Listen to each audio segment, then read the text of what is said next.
ہدایت اللہ صاحب کشمیر سے ہم نے سنا ہے کہ دنیا میں وقت 4 بار رک گیا تھا۔ نمبر 1 جب نبی کریم صلی اللہ علیہ وسلم معراج پر تشریف لے گئے تھے۔ نمبر 2 جب حضرت فاطمہ رضی اللہ تعالی عنہ کے سر سے دوپٹہ تھوڑا سا سرک گیا تھا۔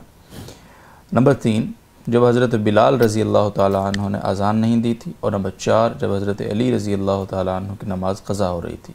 درست بات؟ دیکھیں، جہاں تک پہلا وہ واقعہ ہے، یعنی آپ صلی اللہ علیہ وسلم کے لیے معراج میں وقت کو روکنا، تو اس میں وقت روکنے والی بات تو نہیں تھی، البتہ یہ تھا کہ کم وقت میں اللہ تعالیٰ نے اتنی زیادہ وسعت رکھ دی کہ ایک لمبا سفر ایک مختصر سی دورانیے میں ہو گیا، تو اس اعتبار سے تو یہ آپ صلی اللہ علیہ وسلم کا معجزہ ہے، یہ تو ہے۔ اسے اگر کوئی وقت رکنے سے تعبیر کرتا ہے تو الگ بات ہے۔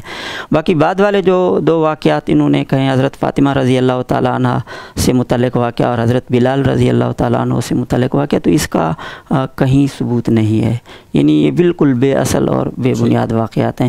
اور جہاں تک چوتھا واقعہ ہے حضرت علی رضی اللہ تعالیٰ عنہ کی نماز قضا ہونے کی وجہ سے سورج کا واپس لوٹنا، تو اس میں یعنی علماء کرام کی دونوں آراء ہیں۔ امام طحاوی رحمہ اللہ نے شرح مشکل الآثار میں اسماء بنت عمیس سے اس روایت کو ثابت کیا، اور یعنی اس کی یہ کہا کہ یہ صحیح روایت ہے۔